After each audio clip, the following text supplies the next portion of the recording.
नमस्कार शेतकरी मित्रांनो, तर पीक विमा 2025 जो आहे तर तो पीक विमा मिळण्याचा मार्ग आता शेतकरी बांधवांचा मोकळा झालेला आहे। परंतु यामध्ये शेतकरी बांधवांचे प्रश्न असे आहेत की काही शेतकरी बांधवांचं कमी प्रमाणामध्ये नुकसान झालेलं आहे, तर काही शेतकरी बांधवांचं जास्त प्रमाणामध्ये नुकसान झालेलं आहे, तर काही शेतकरी बांधवांचं अगदी 99% नुकसान झालेलं आहे। म्हणजे त्यांच्या पूर्ण जमिनीच्या जमिनी खरडून गेलेल्या आहेत, अगदी 100% सुद्धा नुकसान झालेलं आहे।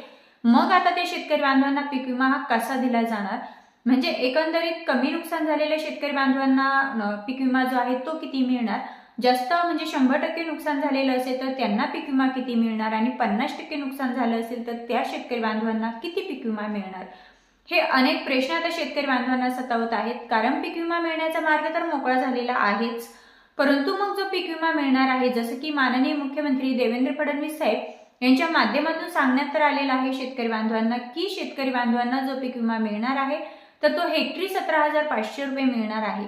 मग आता नक्की कोणत्या शेतकरी बांधवाला किती पीक विमा मिळणार, असा प्रश्न शेतकरी बांधव कमेंट्समध्ये विचारत आहे। तर त्याचबद्दलची सविस्तर अपडेट आपण या व्हिडिओच्या माध्यमातून जाणून घेण्याचा प्रयत्न करणार आहोत। तत्पूर्वी शेतकरी मित्रांनो, आम्ही संगमनेरकर या यूट्यूब चॅनलमध्ये तुम्हा सर्वांचं मनपूर्वक स्वागत। तर शेतकरी मित्रांनो, आता जसं की आपण आत्ताच बोललेलं आहे की पीक विमा मिळण्याचा मार्ग मोकळा झालेला आहे, परंतु काही शेतकरी बांधवांचं 30% नुकसान झालं, काहींचं 60% नुकसान झालं, काहींचं 90% नुकसान झालं, तर काहींचं 100% नुकसान झालं। मग आता या शेतकरी बांधवांना पीक विमा नक्की कसा मिळणार? आता जसं की माननीय मुख्यमंत्री देवेंद्र फडणवीस साहेब यांनी सांगितलेलं आहे की हेक्टरी 17,500 रुपये, मग प्रत्येक शेतकरी बांधवाला हेक्टरी 17,500 रुपये असा पीक विमा मिळणार का? तर अजिबात नाही। शेतकरी मित्रांनो, आतापर्यंत आपण जो पीक विम्याचा लाभ घेत होतो तो 2 ते 3 ट्रिगरनुसार घेत होतो।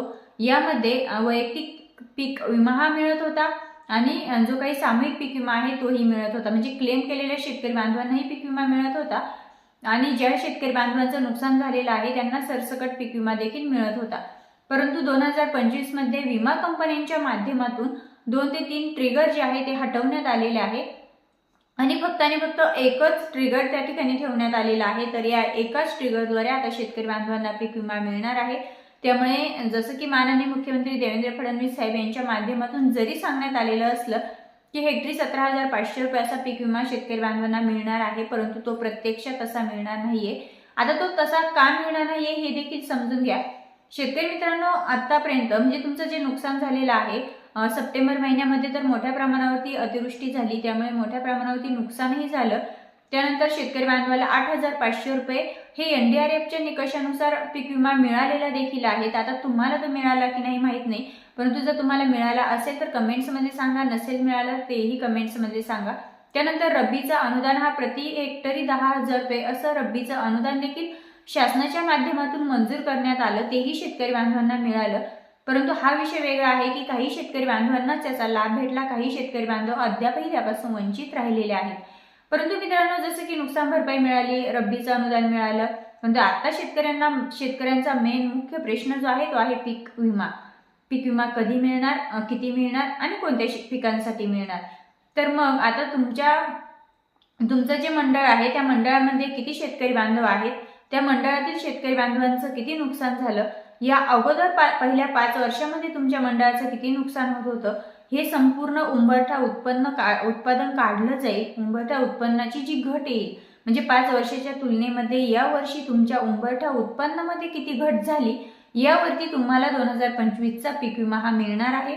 म्हणजे ना की 50% शेतकरी बांधवाला वेगळा मिळणार, 60% शेतकरी बांधवांचं नुकसान झालं त्यांना वेगळा मिळणार, 100% नुकसान झालेलं आहे त्यांना वेगळा मिळणार, असं होणार नाहीये। तर तुमच्या संपूर्ण मंडळातील शेतकरी बांधवांचं नुकसान किती झालं यावरती तुमचं उंबरठा उत्पन्नातील घट जी आहे ती काढली जाईल आणि त्या उंबरठा उत्पन्नातील घटीनुसार तुम्हाला पीक विमा हा मिळणार आहे।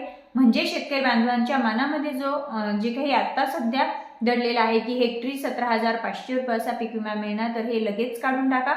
तुम्हाला प्रति हेक्टरी 17,500 रुपये असा पीक विमा मिळणार नाहीये। तर तुमच्या उंबरठा उत्पादनामध्ये किती घट झाली यानुसार, याच्या आकडेवारीनुसार तुम्हाला पीक विमा हा मिळणार आहे।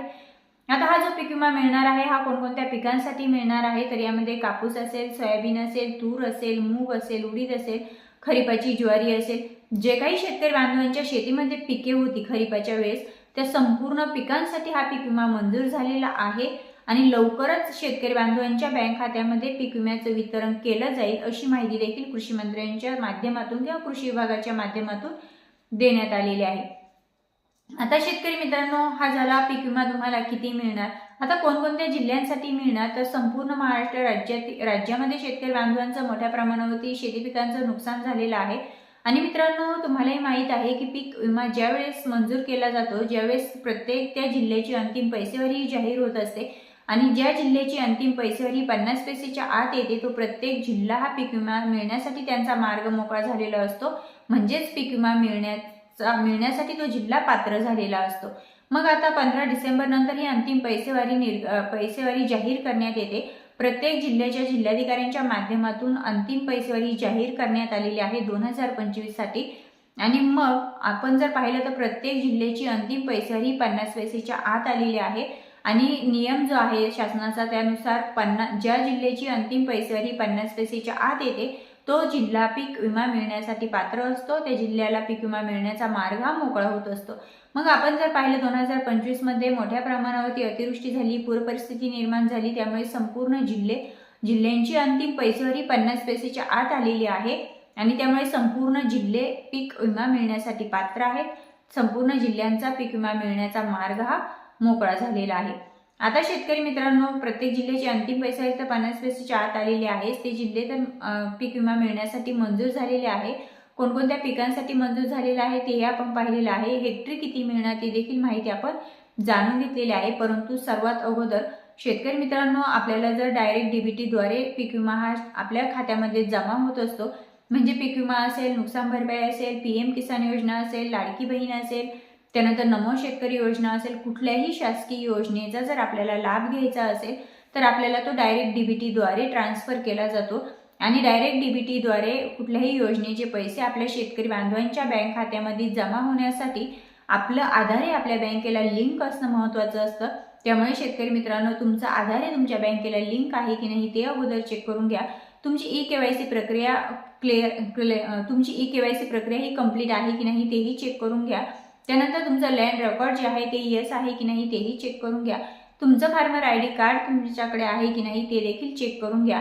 कारण शेतकरी मित्रांनो, या 4 गोष्टी जर तुमच्या यस असतील तरच तुम्हाला पीक विमा हा कितीही मिळू देत, तो हेक्टरी 17,500 नाही मिळाला, त्यापेक्षा कमी मिळाला किंवा त्यापेक्षा जास्तही मिळाला, परंतु तो तुमच्या बँक खात्यामध्ये येण्यासाठी तुमची E-KYC प्रक्रिया कंप्लीट असणं महत्त्वाचं आहे, तुमचा आधार हे बँकेला लिंक असणं महत्त्वाचं आहे, तुमचं लँड रेकॉर्ड यस असणं महत्त्वाचं आहे आणि तुमच्याकडे फार्मर ID कार्ड असणं महत्त्वाचं असणार आहे।